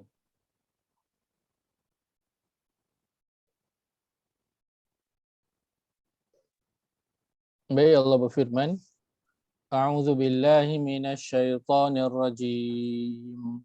A'udzu billahi minasyaitonir rajim. Ya ayyuhan nasu inna wa'dallahi haqq. Ya ayyuhan nasu inna wa'dallahi haqq. Fala taghurrannakumul hayatud dunya. Fala taghurrannakumul hayatud dunya. Wala yaghurrannakum billahil gharur. Wala yaghurrannakum billahil gharur. Terjemahan. Terus mana pula? Wahai umat manusia, sesungguhnya janji Allah membalas amal kamu adalah benar. Maka janganlah kamu diperdayakan oleh kemewahan hidup di dunia. Dan janganlah syaitan yang menjadi sebesar-besar penipu itu berpeluang menyebabkan kamu terpedaya dengan kemurahan Allah, lalu kamu lalai dan meneraka. Baik. Allah mengingatkan manusia pada ayat yang kelima ini mengenai kemewahan. Janganlah diperdayakan oleh kemewahan dunia. Maka ini adalah musuh kedua manusia yang terbesar selepas daripada syaitan. Kenapa? Kerana syaitan akan menggunakan dunia ini, kemewahan dunia ini, kesenangan dunia ini sebagai alat untuk menyesatkan ataupun mengganggu manusia. Dan bila kita cerita tentang dunia, pada diri manusia itu, apakah dua perkara yang Allah sebutkan pada diri manusia itu, dua perkara yang menjadi musuh dia? Apakah dia? Janura kena unmute. Anak isteri, dunia. Anak juga Isteri, Okey. Dunia lah. Satu lagi. Ikut kemewahan je. Harta Ustaz. Harta. Harta. Betul lah tu harta tu. Baik. Summarize. Buat. Pertama adalah harta. Yang kedua ialah ahli keluarga. Ahli keluarga. Ahli keluarga. Baik. Ada rujukan? Ada Ustaz. Ada Ustaz tapi tak ingat. Ya ayyuhallazina Al-Kahfi amanu. Ustaz. Ustaz ayat ni tu Ustaz. Okey. Sila Haji Yahya dulu boleh? Ya ayyuhallazina amanu la tulhikum amwalukum wala auladukum an zikrillah. Masya Man Allah. yaf'al dzalika faulaika humul khasirun. Masya Hebat Allah. dia ya. Mumtaz. Mumtaz. Masya Allah. Hafal. Baik. Tapi surah apa tu? Surah yang belakang tu Ustaz. Ambil saya. Baik. Okey. Betul? Belakang. Ajar Zainun. Al-Kahfi Ustaz. Al-Kahfi. Bukan. Ya. Al-Kahfi apa dia ayatnya? Apa tu? So, Al-Bana. Ya, Al-Banu. Al-Mal wal Banu. Al-Mal wal Banu. Al-Banu. Masya Allah. Haji Yahya sebutkan tadi pada surah yang ke-63 ayat yang ke-9. Ya Haji Zainun sebutkan tadi adalah surah yang ke-18. Tengok kejap. Ayat yang ke-46. Surah 18 ayat yang ke-46. Baik. Saya nak kita lihat surah yang ke-64 ayat yang ke-15. Oh, lain pula. Ada lagi satu. InsyaAllah. Antara keseronokan bila kita bertadabbur baca ayat Al-Quran, baca terjemahan atau lihat pada poin satu ayat adalah kita terbayang ayat-ayat yang lain. Kan? Seronok. Saya personally kan, dia macam kita Flashback. flash. Dan itulah cara fikir yang kita sebut sebagai cara fikir Quran. Bila dia sebut satu benda, first kali yang keluar apa Quran cakap apa hadis cakap itu cara fikir yang Al-Quran yang Al-Quran nak bagi pada kita. Berfikir dengan cara Quran. Bila orang dah boleh berfikir cara Quran, maka setiap tindakan dia yang pertama sekali dia akan tanya apa Quran kata, apa Nabi kata. Maka bila setiap orang begitu dia punya cara fikir, maka insya-Allah tindakan dia akan betul, akan tepat. Baik, surah yang ke-64, surah At-Taghabun, ayat yang ke-15. Maaf, kita ambil ayat yang ke-14. Ayat yang ke-14. Allah baru baca. Muka surat 557. Allah berfirman, A'udzu billahi minasyaitonir rajim. A'udzu billahi minasyaitonir rajim. Ya ayyuhalladzina amanu inna min azwajikum wa auladikum aduwwan lakum fahdharuhum. Ya ayyuhalladzina amanu inna min azwajikum wa auladikum aduwwan lakum fahdharuhum. Wa in ta'fu wa tasfahu wa taghfiru fa innallaha ghafurur rahim. Wa in ta'fu wa tasfahu wa taghfiru fa innallaha ghafurur rahim. Sekejap ya Ustaz, nak tanya sikit lah baru terlintas di hati. Kenapa Silakan. isteri-isteri aja, bukannya suami-suami pun jadi musuh? Tak salah. Itu betul nak tanya tu. Silakan Haji Yahya terjemahan itu.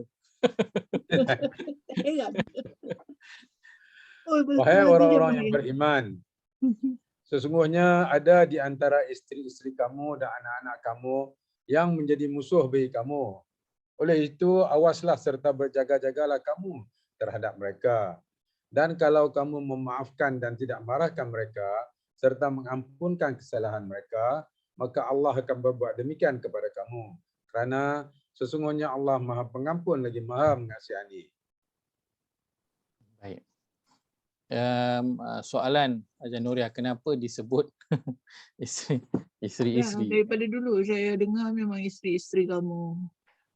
Rasa-rasanya kenapa?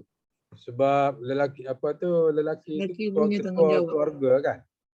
Tanggungjawab keluarga atas tangan dia. Betul. Kerana tanggungjawab itu besarnya di atas lelaki. Tanggungjawab besarnya itu di atas lelaki.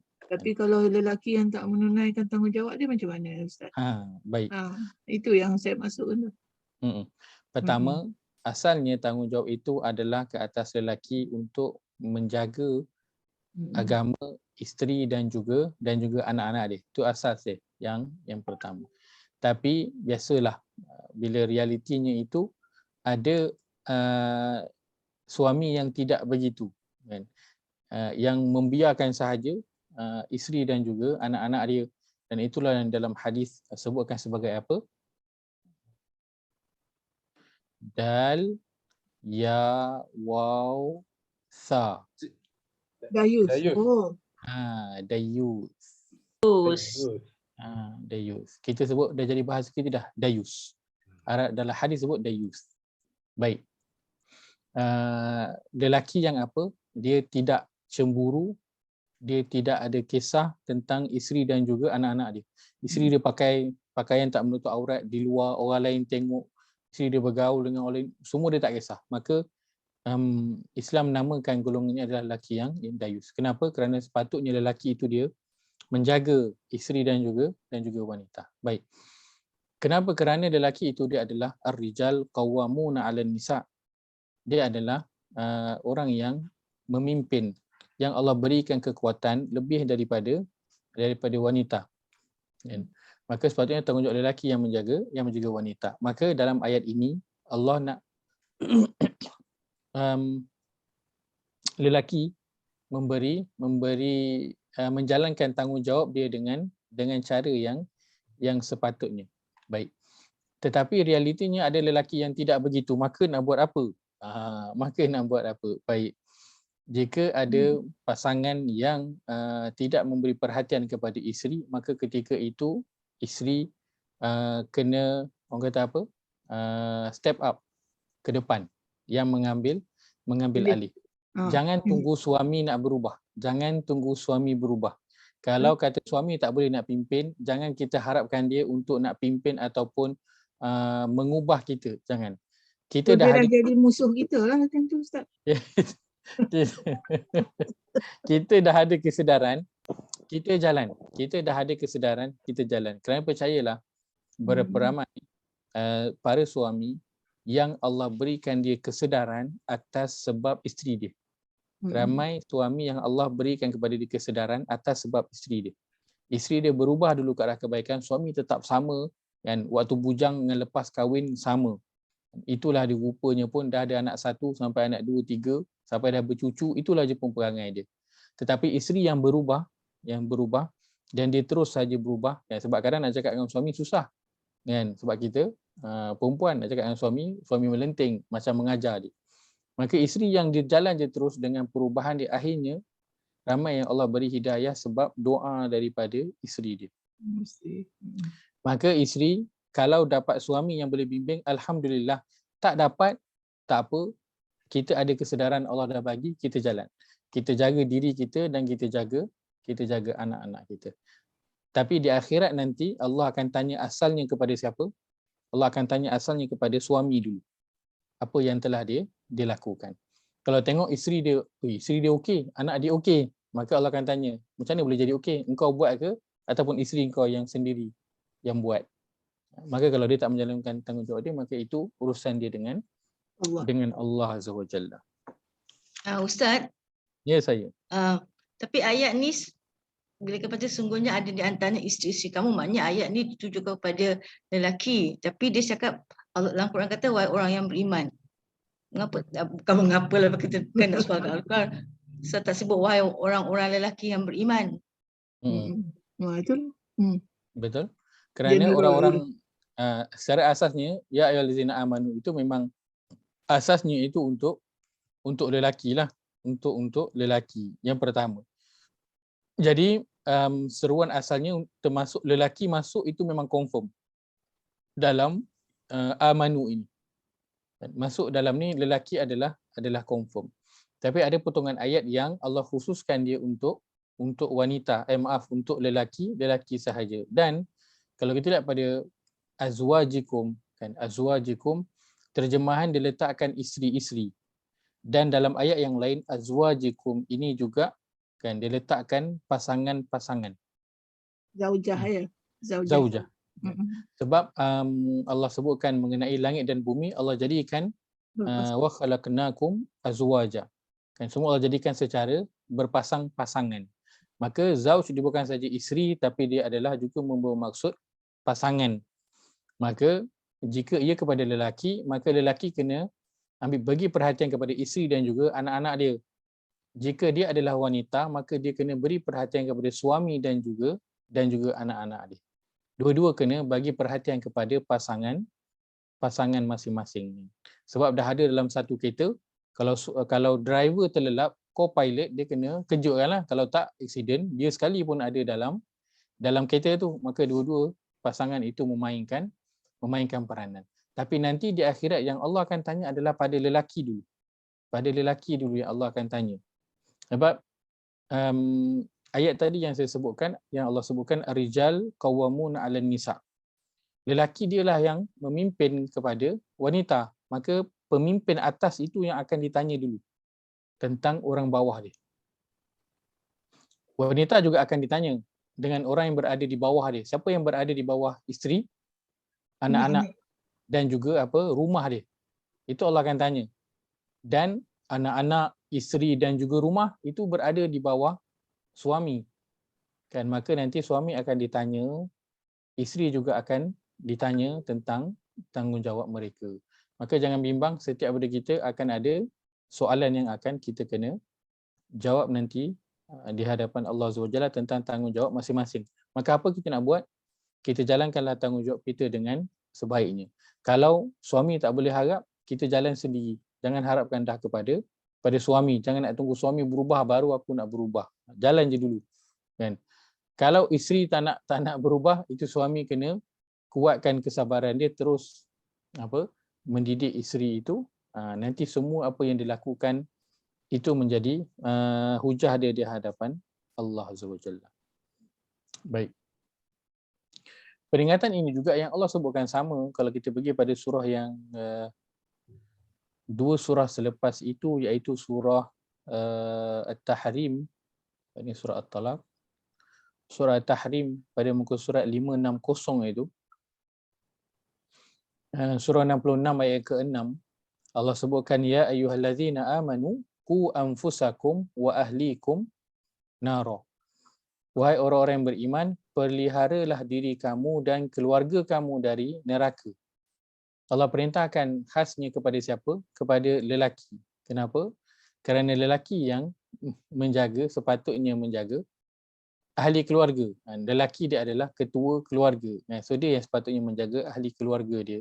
Maka ya ayyuhallazina amanu, dia lebih berat dalam ayat ini kepada lelaki ataupun suami. Kalau siapa yang lelaki dia belum berkahwin, maka adik-beradik dia, ibu bapa dia itu termasuk dalam kalangan ahli keluarga dia. Siapa yang dah berkahwin, maka isteri dia dan anak-anak dia itu termasuk dalam kalangan ahli keluarga dia. Baik. Jadi musuh pula ya. Maka tadi ayat yang kita baca ayat ke-14, ayat yang ke-15 itu Allah sebutkan innama amwalukum wa auladukum fitnah wallahu indahu ajrun azim.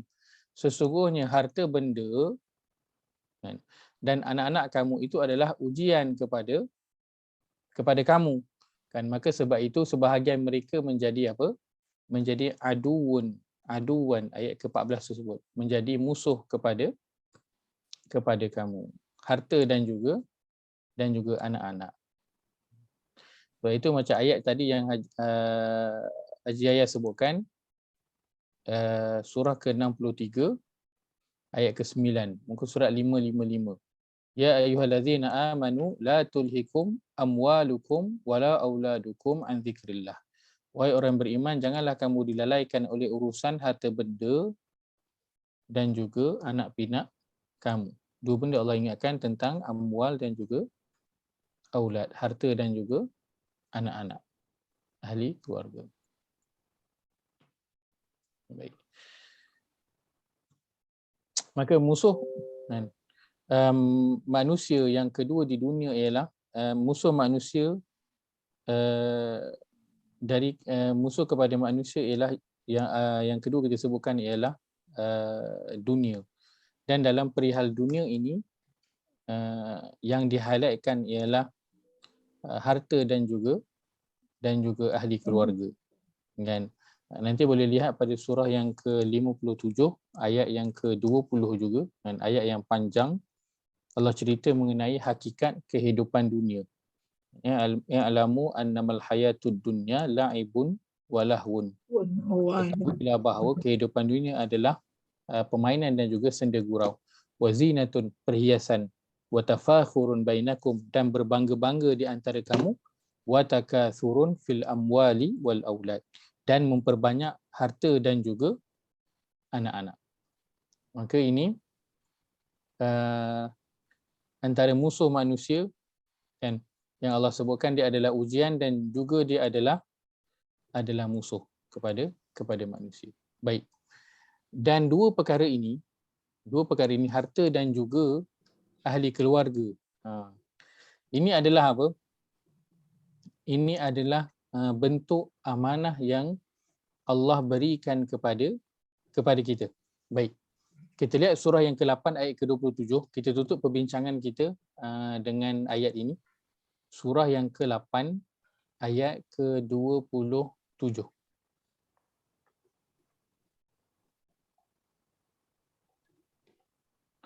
Surah 8 ayat 27 pada muka surat 180. Muka surat 180. Surah Al-Anfal surah 8 ayat yang ke-27, Allah berfirman, A'udzu billahi minasyaitonir rajim. A'udzu billahi minasyaitonir rajim. Ya ayyuhalladzina amanu la takhunu Allaha war rasula wa takhunu amanatikum wa antum ta'lamun. Ya ayyuhalladzina amanu la takhunu Allaha war rasula wa takhunu amanatikum wa antum ta'lamun. Kita baca ayat 28 sekali. Wa'lamu annama amwalukum wa auladukum fitnatun wa anna Allaha 'indahu ajrun 'azim. Wa'lamu annama amwalukum wa auladukum fitnatun wa anna Allaha 'indahu ajrun 'azim. Terjemahan. Wahai orang-orang yang beriman, janganlah kamu mengkhianati amanah Allah dan Rasulnya, dan janganlah kamu mengkhianati amanah-amanah kamu sedang kamu mengetahui salahnya. 28. Dan ketahuilah bahawa harta benda kamu dan anak-anak kamu itu hanyalah menjadi ujian, dan sesungguhnya di sisi Allah jualah pahala yang besar. Baik. Dua ayat ini memberitahu kepada kita apa? Manusia mempunyai apa? Dua bentuk amanah. Dua bentuk amanah. Baik. Satu kita sebutkan sebagai amanah ad-diniyah. Amanah ad-diniyah. Yang kedua adalah amanah ad-dunyawiyah.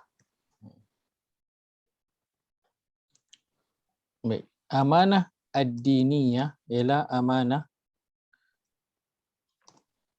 terhadap Allah, Rasul dan agama. Amanah ad-dunyawiyah ialah amanah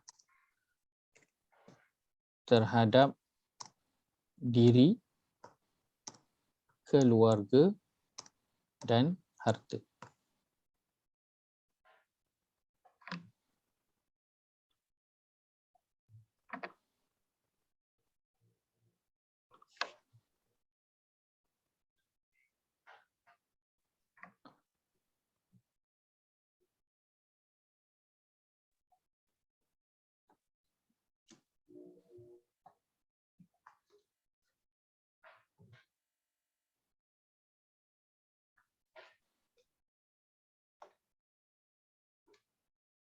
Kalau tak carry out this amanah jatuh munafik ke Ustaz?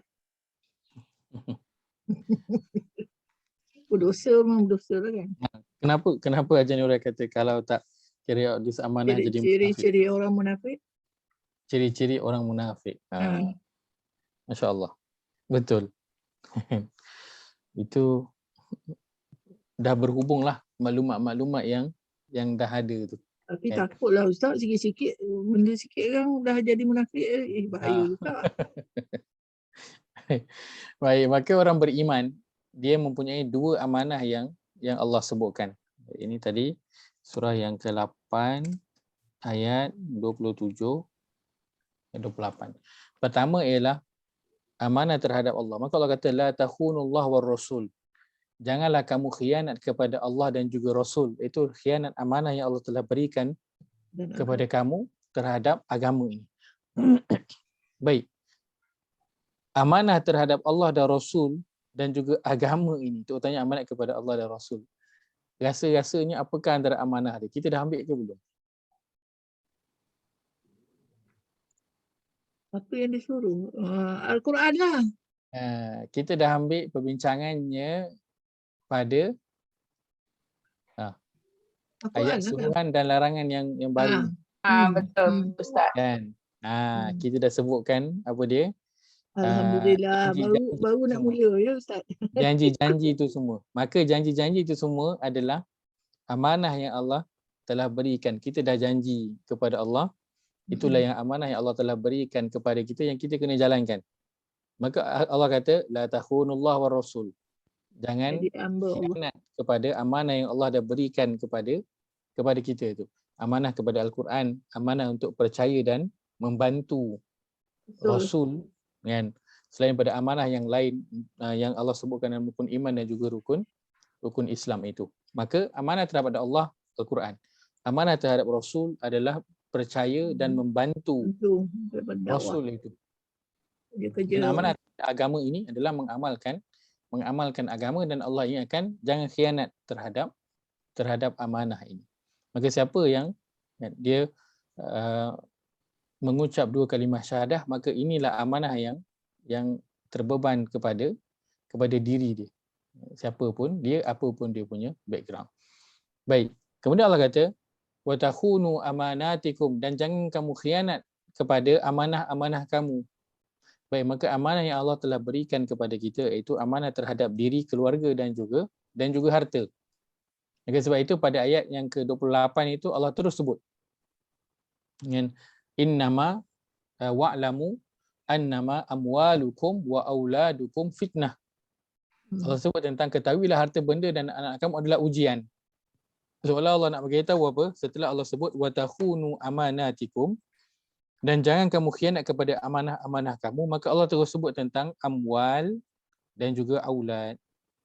Maka Allah nak beritahu ini adalah dua amanah yang Allah telah berikan kepada seseorang itu, harta dan juga ahli keluarga dia. Lepas tu dia sebut suami dan juga isteri, yang dua-dua kena beri perhatian kepada harta dan juga anak-anak amanah yang Allah telah berikan kepada dia. Selain daripada itu, tadi kita sebutkan satu lagi amanah, dia adalah amanah terhadap apa? Diri. Amanah terhadap diri. Amanah terhadap diri ini tadi ayat yang kita ambil surah 66 ayat yang ke-6. Ku anfusakum wa ahlikum nara tadi. Wahai orang beriman, peliharalah diri kamu dan ahli keluarga kamu daripada api neraka. Ini amanah yang Allah telah bebankan terhadap diri. Jangan campakkan diri ke dalam neraka. Amanah kepada ahli keluarga, jangan campakkan ahli keluarga kita ke dalam neraka. Amanah terhadap harta yang Allah telah berikan wallahu faddala ba'dakum ala ba'din fir rizq. Allah telah memberikan kelebihan harta sebahagian kamu daripada sebahagian yang lain, maka kena buat apa? Kena kembalikan sebahagian daripada harta itu kepada orang lain dan kena gunakan harta itu pada jalan yang sepatutnya. Baik. Maka ini musuh yang kedua terhadap manusia, iaitulah harta dan juga keluarga. Dan secara tidak langsung inilah dia ujian dan juga amanah yang Allah telah berikan kepada manusia.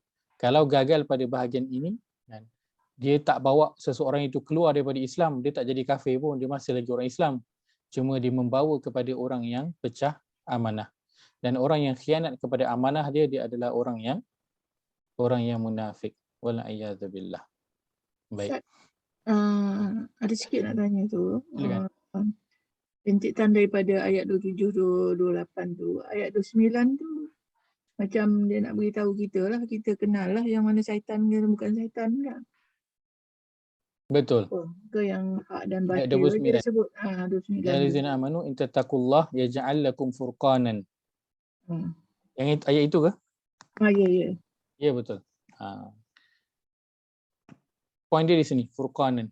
Wahai orang beriman, jika kamu bertakwa kepada Allah, maka dia akan mengadakan bagi kamu petunjuk yang membezakan antara yang benar dan yang salah. Furqanan ini maksudnya adalah pembeza. Pandangan mata hati tadi tu bukannya? Pembahagi. Furqanan dia boleh membezakan di antara yang betul dan juga salah. Dalam perihal apa? Dalam perihal harta dan juga anak. Harta dan juga anak dia adalah apa? Allah sebutkan fitnah. Dia adalah ujian. Baik. Tapi orang yang dia bertakwa kepada Allah, maka dia akan boleh mengurus harta dan juga anak ini daripada ujian, kan? Sebab bila ada ujian, pasti akan ada yang lulus, pasti akan ada yang gagal. Dulu. Tu. Fitnah ni adalah ujian, maka akan ada yang lulus, akan ada yang gagal. Maka orang yang bertakwa kepada Allah dalam menguruskan harta dan juga anak-anak, maka akan membawa orang itu kepada lulus. Dan orang yang menguruskan harta dan juga anak-anak tanpa takwa, tanpa ada rasa takut kepada Allah, maka dia lebih dekat kepada kegagalan. Dan sebab itu Allah sebutkan harta dan anak dia adalah musuh. Kerana dia boleh bawa seseorang itu ke syurga. Lulus ini maksudnya syurga dan gagal ini maksudnya adalah neraka. Oleh sebab itu dunia ini adalah musuh yang besar bagi seorang Muslim, dan apa yang berada di dalamnya segala bentuknya itu adalah musuh kepada dia. Walaupun zahirnya itu nampak cantik, zahirnya itu nampak baik, zahirnya itu nampak seronok, tetapi hakikatnya di sisi Allah dia adalah musuh. Dia adalah musuh dan tidak bernilai. Aduh ya. Takut ya Ustaz. Baik, ada lagi dua musuh yang akan kita sebutkan. Kita akan sambung perbincangan kita pada minggu hadapan insya-Allah. Sekarang ni memang sejak Pukul 11 dah Ustaz. Ya Allah Ustaz, dah lebih mata Ustaz. Betul lah. Kita ni memang waktu isyak lambat ni kita memang pukul 11 lah. Dan masya-Allah saya mohon maaf lah terlewat kan, sebab tahu siang ada orang lain yang dah penat bekerja di waktu siang, sambung pula pada waktu malam. Maka inilah penat lelah yang kita berharapkan nanti Allah akan lihat usaha ini untuk kita faham Quran dan Allah akan redha dengan kita insya-Allah. Dia memang kena ada susah dan juga penat dengan agama ini. Kalau dengan agama ini rasa senang dan mudah sahaja, maka adalah yang tak berapa nak kena dengan ini semua nantilah yang akan kita Al-Quran akan hujah kepada kita nanti insya-Allah di hadapan Allah Azza wa Jalla insya-Allah. Baik, qulu qawli hadza wa astaghfirullahal azim li wa lakum. Allahumma ja'al hadza jama'ana jam'an marhuma wa tafarruqana min ba'dihi tafarruqan ma'suma. Allahumma inna na'udzu bika min ilmin la yanfa' wa min qalbin la yakhsha' wa min nafsin la tashba' wa min da'watin la yustajabu laha. Rabbana ighfir lana wa li ikhwanina alladhina sabaquna bil iman wa la taj'al fi qulubina ghillan lil ladzina amanu rabbana innaka ra'ufur rahim. Rabbana atina fid dunya hasanah wa fil akhirati hasanah wa qina adzabannar. Sallallahu ala nabiyyina Muhammad wa ala alihi wa sahbihi ajma'in. Walhamdulillah. Kita tutup majlis kita dengan tasbih kifarah. Subhanallah.